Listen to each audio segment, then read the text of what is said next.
The book I'm going to be reading from is called Chiang and the Dragon's Dance, written and illustrated by Ian Wallace.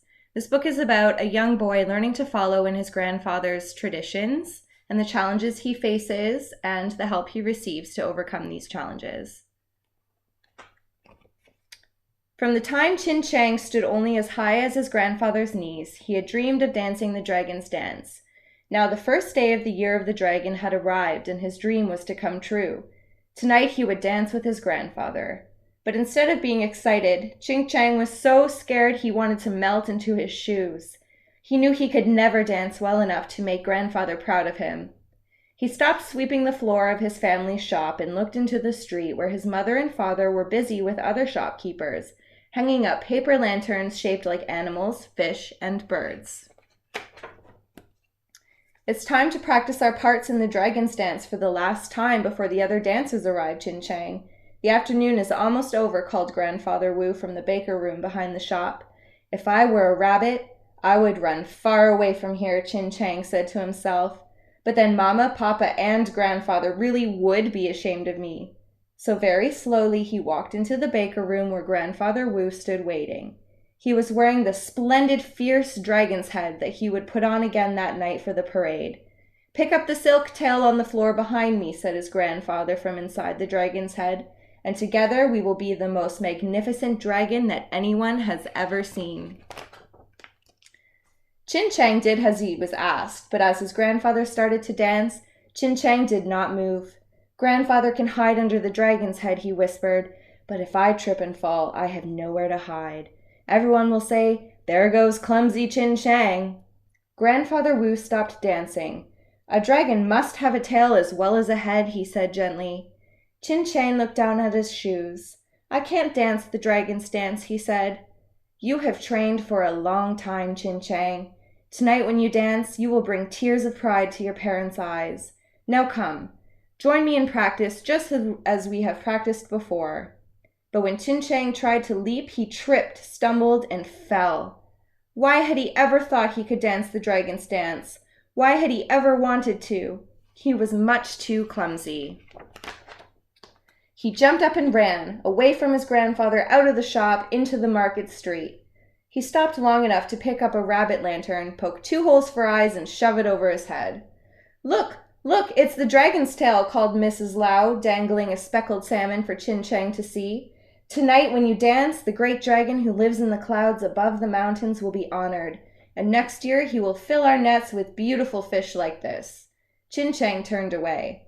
"And he will grow oranges of a size and color never seen before," called Mr. Wu. "What they say is true," added Mr. Singh. "The great dragon will bring prosperity and good fortune, if your dance pleases him." But Chiang remembered what one of the other dancers had once told him. If the dance was clumsy, the great dragon would be angry. Then he might toss the fruit from the trees and flood the valley. "It will all be my fault," thought Chiang. "Grandfather Wu will have to choose someone else to dance with him." He waited to hear no more and raced across the market street. "Our fish," called Mrs. Lau. "Our oranges," called Mr. Ku. Chiang turned the corner. "Our dance," called Grandfather Wu from the doorway. Looking out through the lantern, Chiang hurried along the road by the sea to the public library, which he had visited many times when he wanted to be alone. He opened the door and ran up the stairs, round and round, higher and higher, up to the door at the top that led out to the roof. From his perch in the sky, he could see the mountains rising above the sea, and below him the animal lanterns, which would glow like tiny scars tonight. Chiang felt happier than he had for many days. "I never expected to meet a rabbit on top of this roof," called a strange voice. Chiang turned around quickly. A woman carrying a mop and a pail was coming toward him.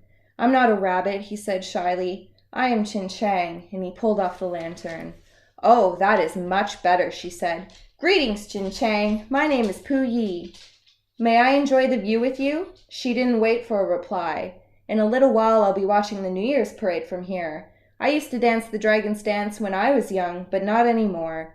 My feet are too old and they are covered with corns." "My grandfather dances the dragon's dance," said Chiang, "and his corns are as old as yours." Pu Yi laughed. His old shoes may move his old bones, but my feet will never dance again. A wonderful idea suddenly came to Chin Chang.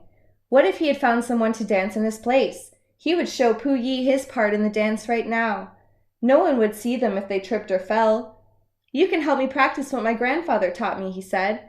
Oh, my creaky bones, what a funny sight that would be, said Pu Yi. You can dance, he told her. Cautiously, Chin Chang gave a little jump. Pu Yi jumped too. He shook slowly at first, and she shook too.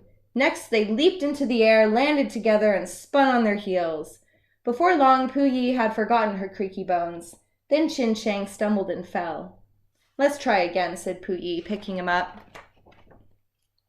While they danced, darkness had crept down slowly from the mountains to the city below. Then, from far off, Chin Chang heard the lilting tune of pigeons with whistles tied to their tail feathers. They had been set free from their cages in the marketplace and were flying high above the buildings. Chin Chang knew this meant that the New Year festival had begun. We must go, Pu Yi. We're late, said Chin Chang. The pigeons are flying free. I'm not late, she replied. I'm staying here. But Chin Chang pulled her by the hand, and they hurried down the stairs together, round and round, down, down, down to the market street. The sound of firecrackers exploded in their ears while the eager crowd buzzed and hummed. Chin Chang pushed his way forward, but Pu Yi pulled back. In the noise and confusion, Chin Chang let go of her hand, and suddenly he came face to face with the dragon, whose head was wreathed in smoke. Where have you been, Chin Chang? I've been sick with worry, called Grandfather Wu in a muffled voice. Chin Chang did not reply. Come now, take up the tail before the smoke disappears and everyone can see us. Chin Chang stood still, his feet frozen to the ground. The clamor of the street grew louder, stinging his ears. I can't dance, Grandfather, he said. Grandfather Wu turned away. You can dance, Chin Chang. Follow me. Look, look, here comes the dragon, called Mr. Singh. The crowd sent up a cheer that bounced off windows and doors and jumped into the sky. Chin Chang was trapped. Slowly he stood and picked up the tail. Grandfather Wu shook the dragon's head fiercely until Chin Chang started to kick up his heels to the beat of the thundering drum. Then, suddenly, Chin Chang stumbled, but instead of falling, he did a quick step and recovered his balance. Excitedly, he leaped into the air and again and higher again. And as the dance went on, Chin Chang's feet moved more surely. His steps grew firmer and his leaps more daring. Mrs. Lau and Mr. Koo cheered from their market shops while people poured out of their houses onto balconies and sidewalks, filling the streets. High in the sky, flags of fire and falling moons burst into light. They sizzled and sparkled, rocketed straight up, and whistled to the ground. Just then, Chin Chang caught sight of a familiar face in the crowd. It was Pu Yi. Chin Chang leaped to the sidewalk and pulled her into the street. I can't, Chin Chang, she said, pulling away. My bones, my corns, my knees.